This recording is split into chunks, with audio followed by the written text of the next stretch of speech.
What's going on, everyone? Welcome into the Dairyland Drive podcast. Collin, Mike, and Riley. It's going to be an interesting episode. Unless you were sleeping under a rock for the last week, obviously it was just not good on Sunday.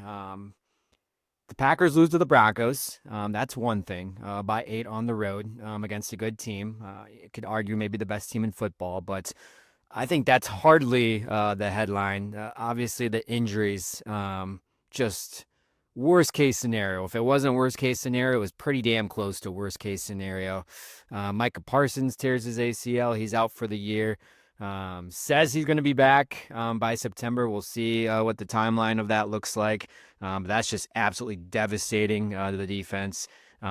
Christian Watson hurt. Don't know if he's going to play. Zach Tom hurt. Don't know if he's going to play. Evan Williams hurt. Don't know if he's going to play. We can just keep going on and on, honestly, with all these impact players. It's absolutely insane. But gentlemen, God, where do we even start? Just the state of the Packers right now. Are we this season is over, doesn't mean anything. Let's just see what happens. Is there a little bit of hope left to, hey, we're still in the thick of things. We're in the race. The Bears are the Bears. A big game this upcoming Saturday. Let's get into the postseason, see what happens. Where are we at after, obviously, just a super rough Sunday, which I'm sure both of you were kind of in shock, pissed off, in denial. I mean, I'm sure you went through just every single phase of what kind of happened in that game. Because let's not forget, Packers look pretty damn good for the first half and a little bit into the third quarter. Like, they were in control of that game, going for a kill shot, and then the kill shot just ended up being just an avalanche, one after the other, that led to all these injuries and whatnot. So what's the state that we're in right now after Sunday? Down but not out. It's certainly going to get a lot harder from here on out, certainly. No one's going to lay down any of these last three opponents. Depending on who can play. I mean, how, like, we were talking just before this, like, half the roster is hurt, don't know if they're going to play. God, so I was driving home from my brother's house when the Micah injury happened, and for a split second, I wanted to drive off the road into a ditch. I didn't. Smart. But when I heard Wayne Larrivee say Micah's down, holding his knee, it was a non-contact injury, I was like, oh no. So yeah, that was awful to hear. Everything just went downhill after that interception. It's just going to be a lot harder. Everyone's going to have to play out of their head from here on forward, especially on the defensive side. Offense is going to have to carry the load. I think from here on out, they're going to have to get out to leads and have the defense just hopefully hang on, protect the lead. We'll see. I'm hurting, but I'm not calling it quits. Not until it's official. Yeah, I'm kind of on the same lines. When Watson went down, I was pretty pissed. Then Micah Parsons just shut down. What the fuck is whatever. So, and everything Mike just said, it's like, I mean, this is a team, I think, depending on who they draw, if they get to the playoffs, I think they can mess with teams. I just don't know if they can win a Super Bowl. I just don't trust the pass rush, obviously. He's been the only guy all year. And Devontae Wyatt, which, newsflash, also out. I think the only way I would just be full, fuck this season, I hate everything, is if they, lose out and, just don't make the playoffs. Because they're good enough. They literally have to win, basically. They just have to win one game, one of these last three, and they're in. If they lose out, and they don't make the playoffs, I think that would be pretty devastating, because this is basically the team from last year that made the playoffs. The same exact team, essentially. So, they're obviously good enough. So yeah, we need to win one of these games. Next 3 games, I don't care how, whatever, blah blah blah. I think the only way that it's a complete failure, and I'm basically gonna say fuck everything, is if they somehow lose out and the Lions somehow jump them in the standings for that 7th seed. Yeah, I guess they got a little bit of a help with the Rams. I mean, in a sense of how the game was unfolding, and you knew it was kind of going to the result it was going. The Rams beating the Lions actually probably helps the Packers out, just to kind of at least a little bit more breathing room there for that 7 to 8 seed out of the playoffs. So, yeah, that certainly helped. But yeah, I don't know. I'm kind of in the same boat.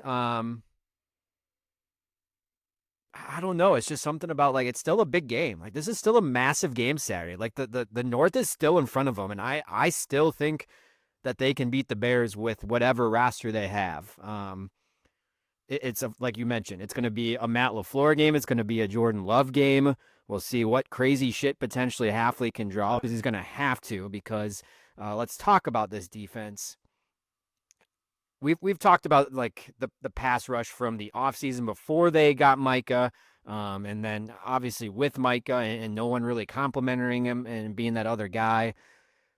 Where is this unit at if they don't generate a pass rush? I know Dan Orlovsky said that this is like a bottom 5 defense in the entire league if they're not getting after the quarterback, but that's kind of redundant. You can say that about any team, right? If any team in the NFL isn't getting a rush after the quarterback, they're not going to be very good. But, like, how can this defense maybe, I don't want to say replace Micah, but how can this defense at least maybe withstand the blow and not be the reason for losing games? At least maybe staying in the games, going, toe to toe, with whatever the offense is going to do. Like, in what ways can Halfley maybe get creative and or obviously guys stepping up? Like, where do you maybe see the defense going from here to kind of survive the rest of this year and like Riley mentioned, at least win one game to get in the playoffs and maybe mess with a team or two, a couple of teams in the playoffs? Where do you go on the defense side to start?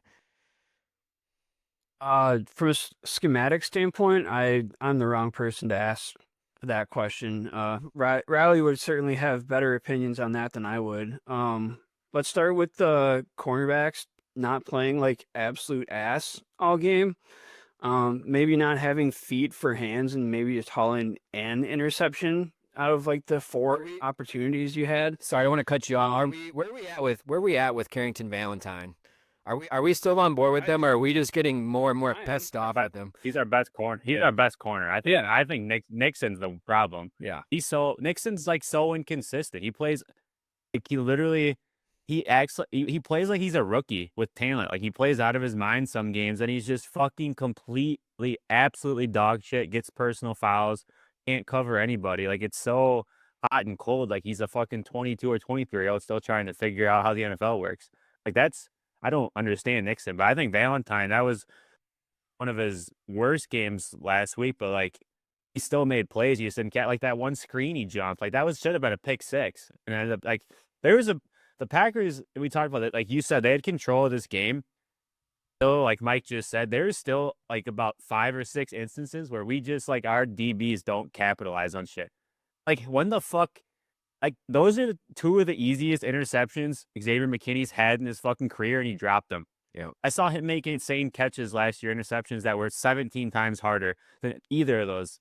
Like, there's just so many little things. Like, it was just, we were in control, and it still fucking, like, doesn't look good. So, not to cut you off, Mike, but, like, it's all gonna, I don't know what Halfley thinks. It's gonna be what Mike said. It's either, does he think our corners are good enough to play man and he's gonna send pressure, or are we gonna see what he did earlier in the season, which is what I probably would tend to lean towards, as he was getting Mike ingrained into the defense, and he was playing a lot of soft zone.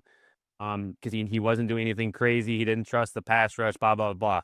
So it's, like I said, we're going to see it. We're going to see he either trusts the corners, he's going to play man, he's going to blitz at least one extra guy, if not 2, try to get pressure that way, or he's going to be like a Joe Barry defense where it's just, we're going to sit in a basic S, cover 2, cover 3, and maybe mix it up, maybe disguise it so it's a little bit more exotic, but he's going to rush 4 and try to make teams put together 15, 16 play drives to beat them and see if they can screw themselves. So I think how much he trusts the corners is the biggest question. I just linebacking core is good. I don't he got banged up. I don't know if I don't even know if I remember seeing him or not. I don't know if it really fucking matters. I don't know how much of a difference it is either way if he plays or not. I mean, our defensive ends are like, we don't have Micah, I get that, but like our defensive ends are still not like, they're fine. Like, they're not like bad. Like, we didn't like, he went out, like, they just not like they fucking gashed us in the run game or anything differently. Like, um, secondary, I think Evan Williams playing or not playing is huge because I think he's playing at a very high level. They drop interceptions, but him and X are they're obviously, they're dudes. They're good. I think Bullard's good. Hobbs stepped up last week. I don't know. It's just, I don't know. I just don't know what he's going to do. I can't even really say schematically. I think the only thing it does actually help us this week is it's going to be a completely different style, maybe scheme wise, that the Bears have. Like, the Bears have no idea what Halfley's going to show up with Saturday night because nobody does, because you're going to have to change like half his defense for what he was doing. So advantage wise, I would say the first half defensively, like, we'll be okay because it'll take Ben Johnson a half to figure out what the fuck Halfley's doing because it's going to be so different. Second half might be an issue, so we'll see if we can get a lead or not. But yeah, it's just how much, like I said, for the fourth time, it's just how much do him and LaFleur, Halfley and LaFleur trust the corners? That's going to be that's the only question. Can they play man or can't they? I don't know. Mike, did you want to train off that? I know you were talking about the DBs. Did you have anything else to add on the defensive side besides the corners? No, not really. Just Carrington Valentine. I mean, I agree. I think he's a good corner. Like, he's smart. We've seen on a couple instances where he's diagnosed the play and triggered on it right away. He just didn't complete the play. Like, make the tackle, make the pick. Like, it's right there in front of you, dude. Just make the play. Like, I don't know. It's super frustrating. Yeah, we just made Bo Nix. I mean, he's not a bad quarterback by any means. He's a good quarterback, but they made him look like freaking John Elway on Sunday. Yeah. Yeah, definitely had a lead. What was it, 23-14 with the kill shot to Watson, and then it just seemed like obviously the emotion of all the injuries just kind of got to him. They just kind of folded. And I don't know. I think the defense made a couple stops, like the last two drives of the game, for the Broncos to at least keep them in it. But the offense, it seemed like Jordan Love was just pressing way too much, trying to make the big play, and not kind of what he was doing earlier in the game. But I mean, goes without saying how much different is this offense without Christian Watson. Like, we saw it like immediately after that. It went from fun and, I mean, explosive plays and guys open and stretching this offense, stretching the defense, to pretty compact and whatnot. I know Jordan Love made some really good throws. They're in still after Watson went out, but where are we at with the offense? Like, do we trust LaFleur enough if Watson doesn't play to come out and put a game plan together and execute good enough to beat the Bears team, which they just did really well against a couple weeks ago? Like, where are we at with that if Watson doesn't play? Do we have trust on LaFleur? We've talked about like how he does dial up shit during divisional games and seems to be in his bag at times. Has he gained the trust of you guys to, like, okay, I feel good, and like he's going to put a really good game plan together, whoever is out there? Or is it, oh shit, Watson's not out there, what the hell are we going to see here on Saturday? I don't think it has to be that way with Watson out. I think if you can get Matthew Golden more involved, like I've been screaming for weeks on end now, like he showed up when they gave him the opportunity this last Sunday. Like, he has the speed, he has the ability to create yak. So I mean, I don't think it has to be completely compact without him. I think you can mitigate some of that with getting Golden and Reed involved. Don't forget, Jaden Reed was out for a majority of the time, and Christian Watson was out too. And no injury designation as of today, which is like huge for Jaden Reed. I think that's big. Okay. Yeah. I don't know. I think like it wasn't necessarily a LaFleur problem on Sunday in my eyes. It was once they got down, like Denver's defensive pass rush was just all go, and our line was not going to hold up against that. And I think the offensive line right now is the biggest weakest point right now. So if they can hold up, I think they'll be fine. I just I know what Mike said, but like I it's on the floor. Like we've said this a million times. It's like if is he can he accept and act like Matthew Golden doesn't like run a fucking 4.2? Like everybody like even like I fucking get so pissed off listening to the fucking TV people talk about like, and they've said this. Oh, when Christian Watson got back, they can finally have a deep threat. He went out. Who's gonna make like Matthew Golden ran a 4.2? Like they throw a fucking bomb to him. They threw 2 bombs to him last game. One was a pass interference he got. The other one he fucking caught. Like I don't understand like what's happening or like why it's like such a hard thing. Like you still got to respect this, whether you actually throw it to him or not. Looking at all the injury designations, like you would think he be a part of the game plan. Like the only 3 fucking healthy receivers they have are fucking Dobbs, Reed, and Golden. So Golden should be plugged into the Watson spot. And I mean, obviously he's not like doesn't have the years of experience in the offense and blah blah blah that Watson has. So all these I can't fucking even talk right now. The small details, like he doesn't like know obviously, but like he's gonna get all the 1 reps all week, like he's going to, because all the other receivers are dead. Like the 4th guy, like Bull Melton is going to get, like I guarantee Bull Melton gets 30 snaps in offense this week. They don't have any. Like somehow Wick hurt again. Yeah, his ankle. He's like out, and Savion's still hurt. Wicks didn't practice at all today. Obviously Watson out. So yeah, who knows? Only have 2 tight ends currently because Wiley fought. Yeah. We'll see if Riley gets back into that, but I want to talk about Wiley. Like, I felt bad for the guy because Hufanga is like a heat-seeking missile, and that's a tall task on a pitch there to ask your tight end, who's probably not known for his blocking, to block a heat-seeking missile, and just got absolutely destroyed. Like it was a hell of a play. Like Hufanga knocked him over and made the tackle, but yeah, down one more tight end. So it was like. I felt bad for him, but I was just like, Jesus, like that's probably not what the matchup you wanted. Yeah, he got absolutely rocked. And Josh Jacobs said today that was the play he re-injured his knee again on that play. Yeah. So that was great. You know, at least he was able to finish the game. But I mean, it's probably gonna be another week where he doesn't practice or barely practices, and we'll see if he plays on Saturday. But yeah, that was a tough play to watch. Like he didn't know where he was for a second, I think. Yeah. Hufanga came down hard and just. Did he even see Hufanga? I don't think so. I don't know. I think he just like speared him in his side and just destroyed, like took out 2 people in the process. Like, well, do we get a, as Riley's trying to set up his camera here and get going. Dude, I don't even know. Is there another like tight end on standby on the practice roster? Because obviously LaFleur likes his mix of 3 tight ends. I haven't even been paying attention to that because I would assume Morgan, baby. It might have to be. Bring him in as the 6th offensive lineman / tight end. Yeah. I don't think he's starting over Kennard at right tackle. Yeah. Assuming Zach Tom doesn't play.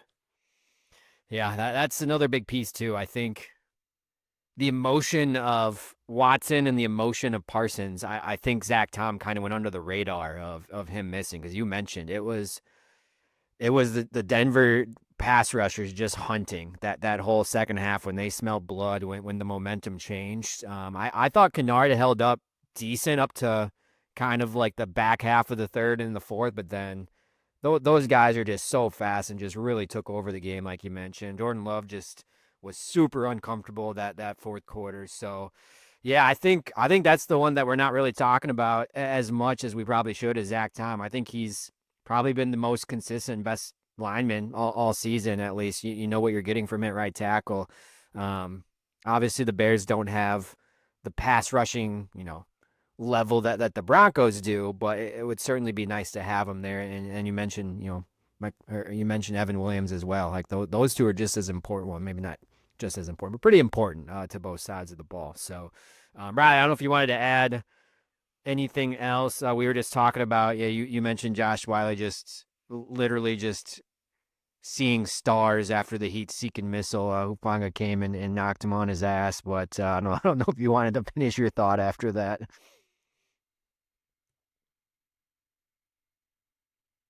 Oh no. Nope, Can you hear? We're still having issues with Riley. So this is a recording live that you run into the issues. So see if we can get him back on here. He can hear us. I don't know if we can hear him. Not yet, but we'll get back to Riley. He'll jump back into here. Real quick, Mike, before Riley joins and before we go to Lambeau Lines, once he gets back. Where do you rank that on the all-time worst challenges by Matt LaFleur? Or is it just kind of just freaking business as usual with him like that? I don't really know what he saw. I mean, did you think the ball hit the ground? Did you not think he was in bounds? Like, I don't know. What was the play again? I remember thinking like it was a stupid challenge, but what was the play? I don't remember. It was the 4th down play that they converted. I think it was just what happened. I really don't remember. Pass on the sideline to, I think it was Cortland Sutton. I'm pretty sure. If I have to remember, it was either Cortland Sutton or one of the tight ends. I thought he clearly caught it inbounds with 2 feet, and then you could see him go to the ground. I don't think it ever moved. I don't know exactly what LaFleur challenged, but he basically challenged like the ruling on the field, which was a catch. But you could literally see one replay and see that was a catch, and there was no bobble or anything. I think the big thing was it was in the third, or was it early in the 4th or late in the 3rd, early in the 4th? I don't remember, but obviously lost the timeout. The Packers had 1 timeout in the final 6 minutes of the game, which obviously turned out to be pretty important in terms of the offense getting a couple chances there at the end. But it's just an emotional decision again. Like I don't know. It was frustrating at the time. Like I get maybe, hey, let's see, maybe they missed something, but like goddamn, like he just throws those around like they don't matter. To answer your question, yes, it was the worst challenge I've seen out of him in recent memory. I think he's won more than he's lost this year. Like I think he's won the majority of them actually this year, if I remember correctly. But yeah, that was awful. All right, Riley, we got you back here. Am I back? Hey, there he's back. He's there he is. Audio and he can hear us. So, any closing thoughts on you were talking about? You mentioned the Josh Wiley thing, or if you had anything to add to LaFleur before we go to Lambeau Lines, I'll turn over to you. I literally said this a month ago. Like, inside if that's what you're going to use these guys for, that can actually block somebody. Then I'm assuming you guys touched on the Zach Tom injury and like Kennard going in over Jordan Morgan. Like that's crazy to me. Like I don't know what's happening, or maybe they're finally doing what we've said the last 2 years and they're just saying like, yeah, he's the left tackle. We're only practicing a left tackle. Like Rasheed Walker's gone. Like that's what would make sense to me, unless they just think he sucks now all of a sudden. So who knows what's going on there, the offense. But yeah, just not very healthy. Who knows? Run game, pass game, don't know who we're gonna have. So it'll be a real interesting offensively and defensively game plan wise going to this game. I don't really know what to expect on Saturday night. Keep us on our toes. All right, Mike, let's go over to you for this week's Lambeau Lines. Both are focusing just on defense this week. Priority number 1 without Micah defensively against the Bears this week is what? Priority number 1. Priority number 1. Still stopping the run.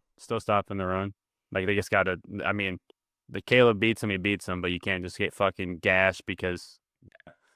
Yeah, I mean, to that sense too, I think priority number 1 should be like make Caleb Williams win the game and beat you. Like I mean, as much as I hate to say it, if we were somehow to lose to the Bears and it's because of Caleb Williams, I would probably like be okay with that or tip my cap that. If they come in and just gash us and run the ball for nearly 200 yards and run it 30 times like we saw the Panthers do to us, that would probably kind of piss me off. And I'm guessing that's what's going to be the game plan to start, just from the success that they had last time we played them there in the 3rd and 4th quarter, and just they really took over all momentum, and our defense couldn't stop them. So I'm sure it's going to be a lot of that, and hopefully Hafley focuses on that primarily. You think this is the week they bring Bohanna up then? Or Stackhouse because fucking Riley sucks. So I don't understand that. So like he is no point, like doesn't do anything, like can only do one. Like it's just so bad. But I would assume they will based on what happened last time. And I would assume you're gonna see some like additional like old school like 3-4 stuff. So like I would assume that they'll want to dress like 5 interior defensive tackles and they're gonna play 3 of them at a time. Like that's what I would do. Like throw something different at Ben Johnson. Like he does really good against penetrating defenses. Let's get bigger, slower, try to just like muck up everything on the inside and maybe take away what he does best against them. Yeah. All right. And then our other question, if Evan Williams cannot go this week, the safety opposite Xavier McKinney should be who? It's probably going to be Zane Anderson because I don't think they're going to put Bullard in the back there. I think they like him so much, like up around the line of scrimmage and giant kind of just how he's playing at the level he's playing, the run support that he has. I don't know, like Zane Anderson's always been like fine. So I mean, if there's a game maybe for him to play, it would be this one. But God, I hope it doesn't get to that point. I really hope Evan Williams is one of the guys that can play this week. I think it'll be Bullard if Evan Williams can't go. I think Hobbs did enough last week that they might trust him in the slot and he'll I mean, it was me, like he's gotten benched obviously for what, 5 weeks now. Like if you get a chance, like you would think he'd come out and play with his hair on fire and give a little something. So if he gets that slot duty, you think he'd at least give the effort that you need. So I don't know, that's what I would expect. That's what I would do, but I don't. Quick. Yeah, go ahead, Colin. Finish your. No, I just said that's what I would do, but I completely expect Zane Anderson to be in there at some point in the game. Okay. Quick bonus one. When Emmanuel Wilson muffed that or bobbled the kickoff in the end zone there, and they cut away to Rich Bisaccia just hunched over on the sideline. What what was your first thought or reaction on seeing that? I legitimately laughed. Like it was just comical of like how they pieced that together and like yeah, his reaction to it was like that just kind of sums up his tenure with the Packers, I think. I just don't like. I don't understand why they just can't put anybody else back there. Like in kind of what Mike's been banging on for like the last 2 months. Like if you're not going to use like Matthew Golden in the offense, like I don't understand why he can't return kicks. Like punts, I get that if you don't trust them, but like kicks are more like straightforward. Like if you're not going to play him on offense, like put him back. I just don't understand what they're doing. Like I don't. Like Emmanuel Wilson's like a good running back. I wouldn't say anybody in the world would ever say he's fucking explosive. Like if he even broke a kickoff, he might get caught by the kicker. Like he's not like that guy. Like I just don't understand what the purpose of him being back there is. I I don't understand why they don't put Keyshawn back there. Like I can't understand like why they're acquiescing to him saying I'm not doing it anymore. Like I respect him saying that he should not be calling the shots though. Like it's not his decision to make.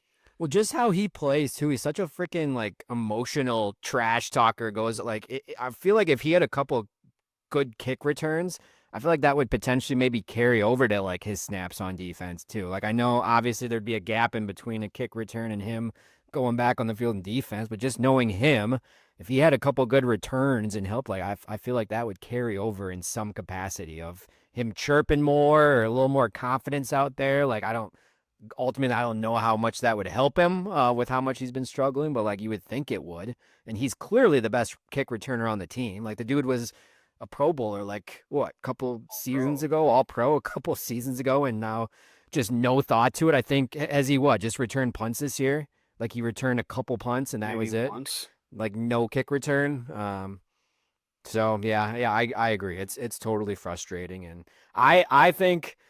And I read an article today with Cheese. I forgot what it was. It was like Cheesehead TV or one of them. It was basically the Packers just waving the flag on like any sort of return.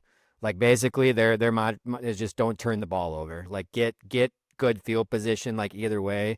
And that's been true. Just the guys that they've had back on both kick return and punt return, there's just been no explosiveness. It's just guys that you maybe trust to at least get, the bare minimum. Don't fumble and, maybe get a few yards. But it's frustrating because we've seen, like, the Broncos had a good return the one time and they were set up on the 40. Like you can see, like, teams that have explosive guys, like, field position is such a big thing nowadays.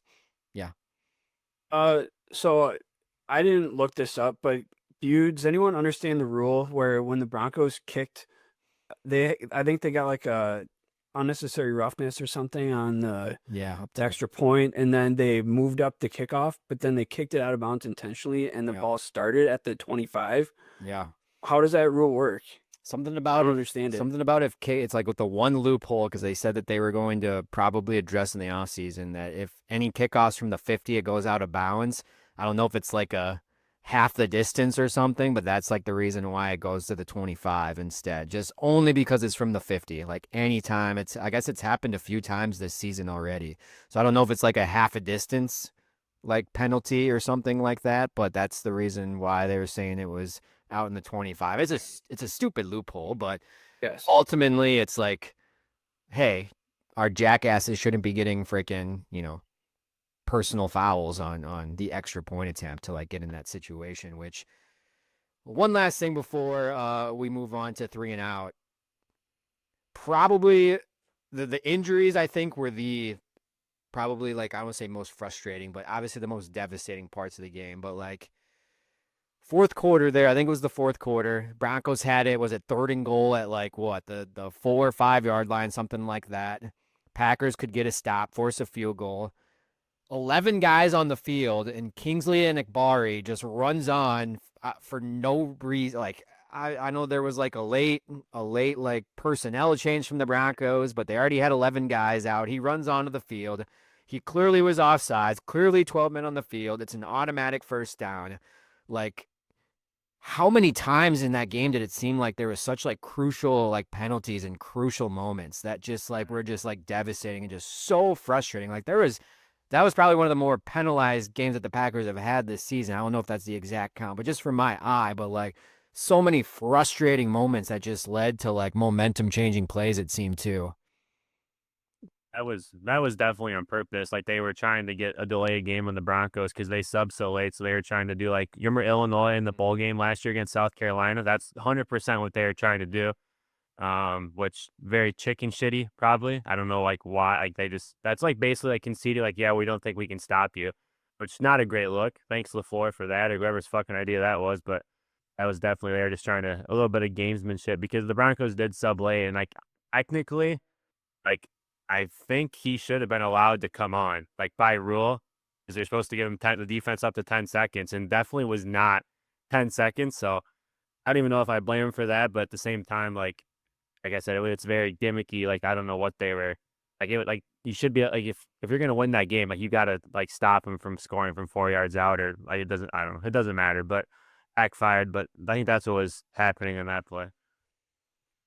All right. Yeah, I mean, if that's the case, that the officiating was terrible, a few of those, I mean, that's not surprising at all, because NFL officiating is garbage to begin with. But some of those personal fouls were like, come on.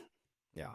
Like, the one dude slammed Jordan Love's head into the ground after that one play, and they like didn't call anything, but Buller just like puts a dude on the ground and he gets 15 yards.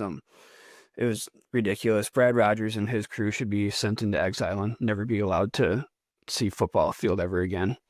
I think a lot of fans would probably second that statement as well. So, all right, well, let's move on to 3 and out this week. You guys each got topics for your down. I'm going to switch it up a little bit. I'll do 3rd down because I'm going to be doing a topic on the fly. So we're going to start with Mike this week. Mike, you have first down privileges. So what is your hot take or storyline or just topic in general that you want to talk about this week on first down?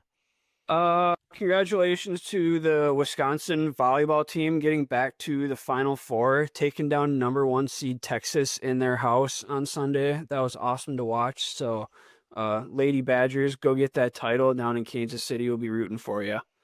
And did I see too that like Nebraska was like undefeated and lost like something in like the Elite Eight. Like that was their first loss of the entire season. I think so, yeah. That's crazy. It's absolutely Yeah. crazy. But there you go. A little positive on the Wisconsin Badger front. You got that going for you. Love that. All right, Riley, second down. Second down, and mine's like not really. It's just highlighting like Saturday at all levels. Football, just so much going on. I mean, and you want to lead it off Friday night with the first round game. It's Oklahoma and Bama, I believe, but of all three other first round games for the FBS playoffs, you got Miami, Texas A&M, Tulane, Ole Miss, James Madison, Oregon. No matter what you think of those two games, obviously you got the Eagles and the Commanders leading off Saturday NFL slate going into the Packers Bears, which I'm assuming everybody be focused on. Also, you got the FCS semis. You got Montana versus Montana State. You got Illinois State still on their run. My brother Peyton went there, played there. He's pumped. They go to Villanova. Very good chance to advance to the national championship. You got D3 semis. You got John Hopkins, River Falls, team, I guess. Still, I guess it's cool for them, first time ever. Then you obviously got the big guns, North Central. They got to play John Carroll. So I'm assuming, hopefully, I don't know, River Falls can beat John Hopkins or not. I'm assuming face off against North Central. And for whatever reason, D2 is a week ahead, so they're in their natty. But it's a big game. You got like household name Ferris State, which is defending national championships. They're playing Harding, and if you guys, which I'm assuming you probably have it, watching Harding is hilarious. They are the most basic old school double tight double wing option. You literally they play with 7 linemen. They don't even put out real tight ends. They do not give a fuck.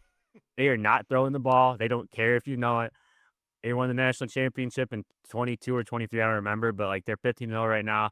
Their quarterback has like a torn ACL. He can barely. It's fucking. He's fat. Like it's the funniest. Like does not look like an athlete at all. He's so good at reading shit. But they literally just come out with 7 linemen, a fullback and 2 wingbacks, and a quarterback that can't even fucking straighten his leg right now, and it's just fucking hilarious to watch. So that'll be a big one. All on Saturday. The only Friday one is that first one I said, which is Bama and Oklahoma. So all levels of football. This Saturday is just it's going to be a good one. A football weekend. All right.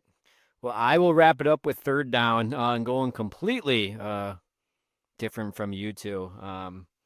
It's been tough sledding being a White Sox fan for the last, God, since 2005, really. So what, the last 20 plus years. Finally, them being the worst team in baseball pays off. They win the lottery to get the #1 pick in like the year to get it because a clear-cut generational prospect, Rock Cholowski from UCLA, a shortstop, an absolute freak, just a 5'2" player, an absolute stud. He'll probably go to the White Sox and just burn in the minor league system, but I love the name. It's probably the most press and most excitement that White Sox fans have had in a long time. We'll see. We'll see what happens of it, but pretty exciting. That's probably the first time I've actually paid attention to anything White Sox news in 2 years, besides them having the most losses of all time in a single season. So it's a continuous rebuild that's been happening for 20 years. Hopefully, the #1 pick that they haven't had in a long time, or if ever. I'd have to read and get the info for that. Guy with the cool name, plays a premier position in baseball. He can hit, he can field, he can do it all. We'll gladly take him in the White Sox system. So I'll throw a fourth down quick one in here that neither of you or probably any of our listeners give a shit about. But Illinois high school today passed and expanded the fucking football playoffs. Stupidest thing ever. There is now 48 teams in each class. 8 classes in Illinois. Like there's like 300, whatever it is, 384 teams that are going to make the playoffs. There's like 500 schools that play football. Like they would have said like 2 and 7 teams last year made the playoffs. I don't understand what's happening. So dumb. Like we'll be even with you guys this year though. We're bumping up the season. We all start the same time as Wisconsin does. But yeah, that's the mass chaos in Illinois high school sports today, and everybody is pissed off. But we'll see what happens. That's an interesting angle. That would have been one of the last things I would have thought that they would have like worked through and passed. But hey, it's what it's kind of all about nowadays is the participation, giving everyone a chance. Even like you said, if you finish 2-7 in the regular season, you can still make the playoffs. You can make the playoffs. That's what it's all about. The more fucked up the more fucked up thing is I think the official number was like 502 schools this last year played football in Illinois, and they put out the like it got passed through school of votes. There's 502 teams that like played. They put out the votes today. There's like 630 of the schools voted. So like there's 120 non-football schools voted on this and like actually gave an opinion. And I just don't understand like how they can't what's happening? How if they don't participate, why do they get a vote? I just don't get it. It was interesting. Yeah.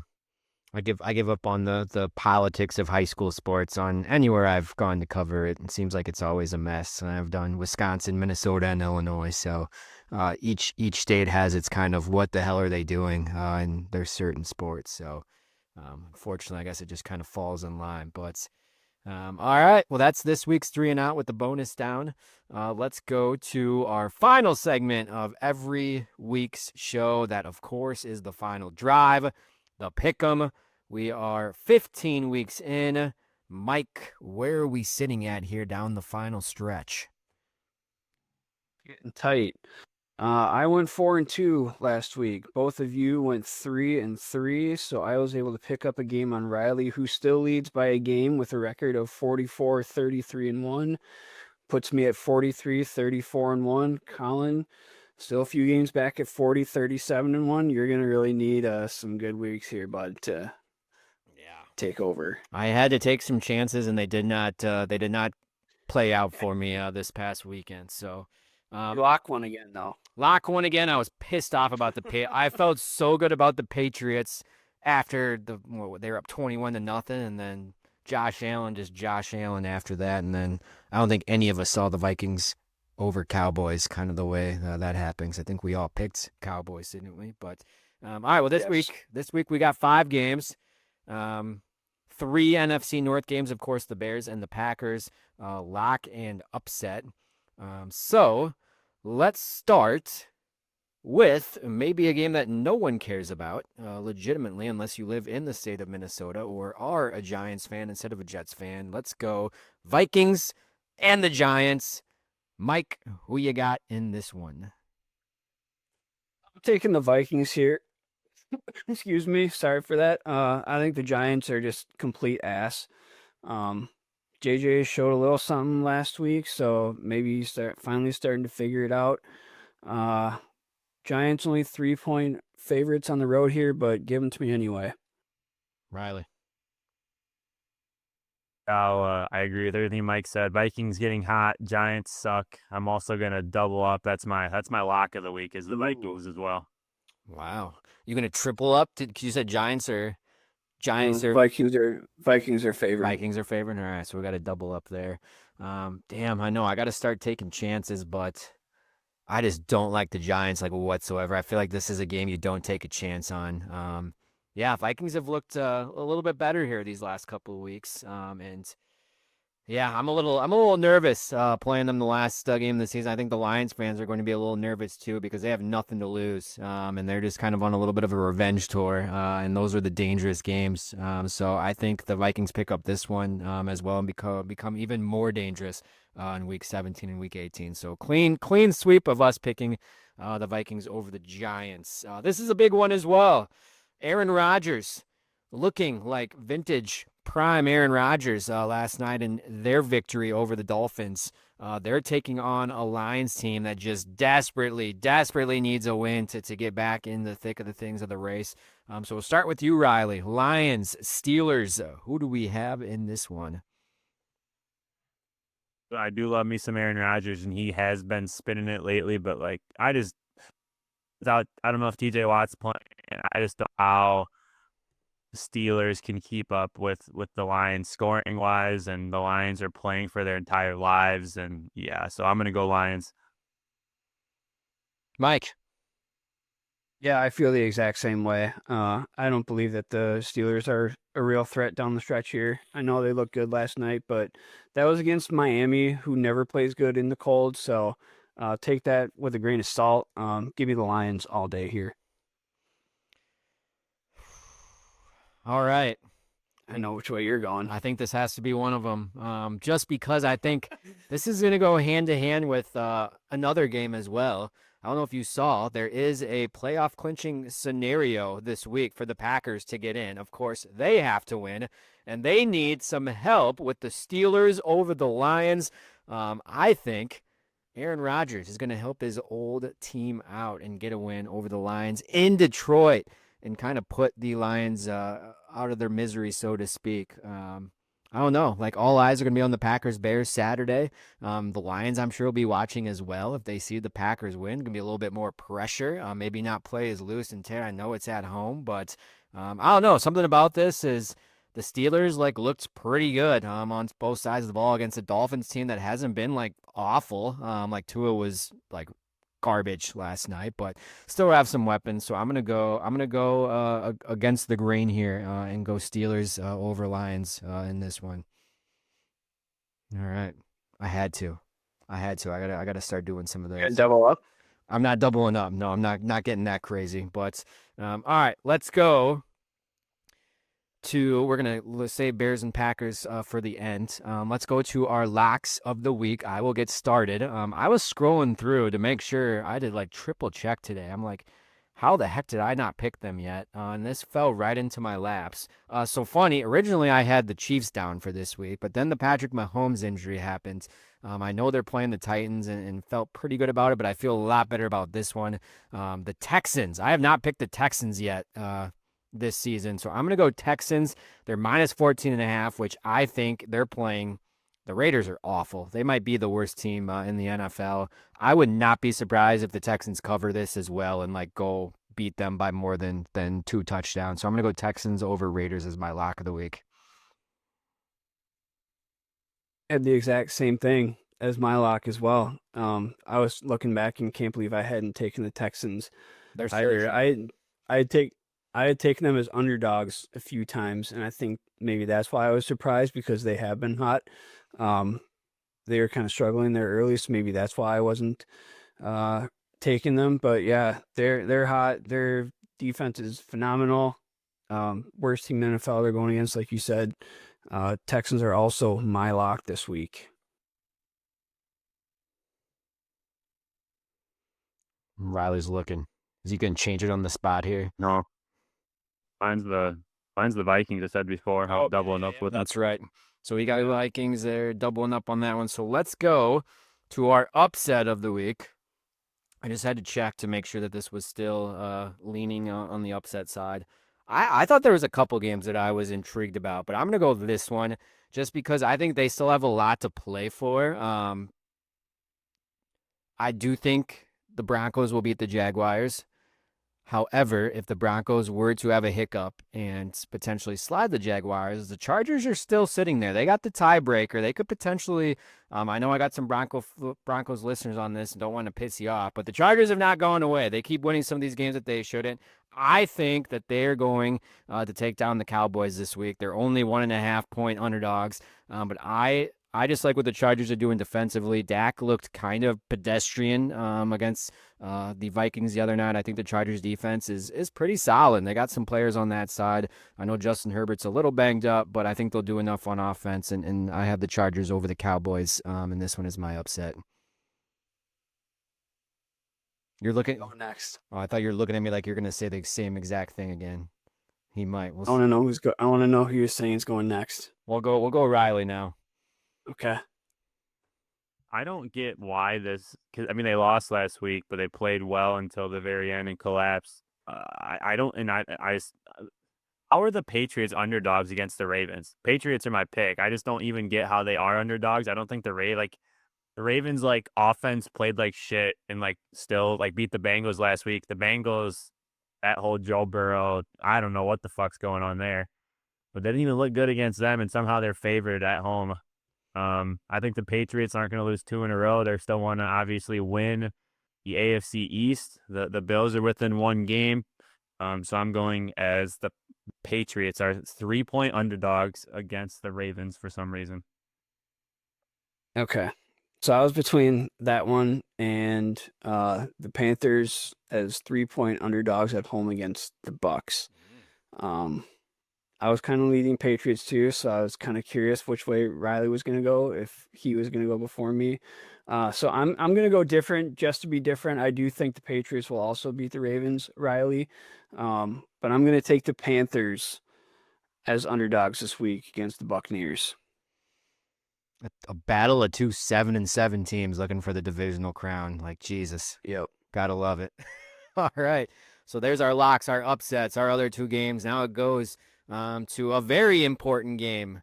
The Packers, the Bears, the rematch from 2 weeks ago. Whoever wins this one will probably be in the driver's seat for the NFC North. We can't clinch it, but will certainly be in the driver's seat. So we will start with me, since I'm in last place. I don't know. I thought long and hard on this one. I had an inkling that you guys were maybe going to go this way, but again, in any world, in any realm, in any reality, I can just not pick the Bears over the Packers. I don't know what that is. I mean, call me a homer, whatever. I just have an odd feeling that they're going to rally, because I think there's 2 things you can do. You can lay down and die for the rest of the season, or you can rally and play hard and still have a lot left on the table here. They still have a lot of good players. Last time I checked, Jordan Love is still playing pretty well. So I like what they did a couple weeks against the Bears. I don't think the Bears are some just opponent that they just don't match up with. I think they match up with them very well. So I'm going to say the Packers go into Soldier Field on primetime Saturday night. They get the victory and they take control of the NFC North, because this might be their Super Bowl now for this year, just with obviously the injuries. Do not let the Bears win the NFC North. Do not let the Bears win the NFC North. Jordan Love needs to win it for the first time in his career as a starter for the Packers. It's going to start this year, and it's going to start this week. Yeah. I'm not as confident as you are. I think the Micah Parsons injury just scares the hell out of me. I don't know how the defense is going to do. I don't know. I'm just not that confident yet. I'm taking the Bears. This would be one I'd be happy if I was wrong. I'd gladly take that L. Did you take them last time too? No, I took the Packers last time. I just looked. Okay. Yeah. All right. Yeah. Hey, I mean, if we would face them in the postseason again and we did lose, it's hard to beat a team 3 times in 1 year.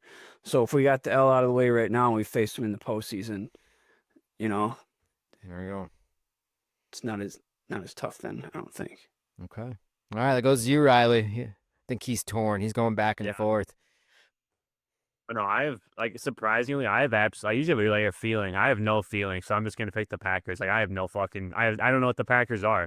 They're the walking fucking dead, so I just don't know, what they're going to do. But, I think, like Collin said, I think they match up well with them, and they just have more experience in games like this, so I'm going Packers.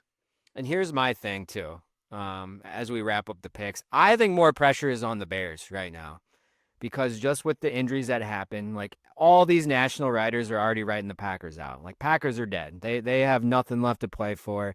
They're dropping them in their power rankings. Their defense sucks. Their offense, we'll see. They just, looked like crap the last half of this last game. I think they're writing them off. I think all the pressure's on the Bears at home. We'll see what happens. Matt LaFleur, you can silence, I think, a lot of doubters, maybe including us this week, if you just dial up a beauty and just take control from the opening drive. And Jeff Hafley, Riley says no. Well, we'll see. But how about Jeff Hafley? He very quickly went from a hot name of being a defensive coordinator of the pressure could be on him now. If you look like absolute shit these last 3 weeks, I know you don't have Micah Parsons, but if this defense just collapses, you are still the guy calling the plays. You are still the guy that's leading that defense. he could go from like top of the name on some of these lists of openings to just completely erasing that, and maybe being back with the Packers next year. We'll see. But I think a lot of pressure is on him as well to kind of perform and kind of see what he can do. So I don't know. We'll see. We'll see what happens. But that is our picks for this week. Riley and Mike in a head-to-head, neck-to-neck battle. I'm just kind of in the distance, in the horizon, looking for any sort of door to keep opening. But we'll see what happens. Any closing thoughts that you want to get off your chest, Packers, Bears related, anything in general before we get out of here? Nothing else? Nothing else? All right. Well, once again, thanks for listening to the Dairyland Drive podcast. Keep giving us those 5-star reviews. We need some comments. Haven't had some in a couple episodes. We know, you know who we're talking about, all of our listeners, and even the ones that do listen every week and haven't commented before or haven't commented in a while. It doesn't have to be Packers or anything, I guess, football related. It can be anything in general. So I just want to hear from you on Spotify, on Apple, or on our YouTube channel. Just shoot us a comment, or heck, shoot us a text if you're scared of seeing a public comment of people just shaming you. If you think it's a stupid question or whatnot, you can text us too. We don't care. Any communication is fine with us. But as always, thanks for listening. Collin, Mike, and Riley. Let's see if the Packers can rally. We will see you next episode. Go Pack, go.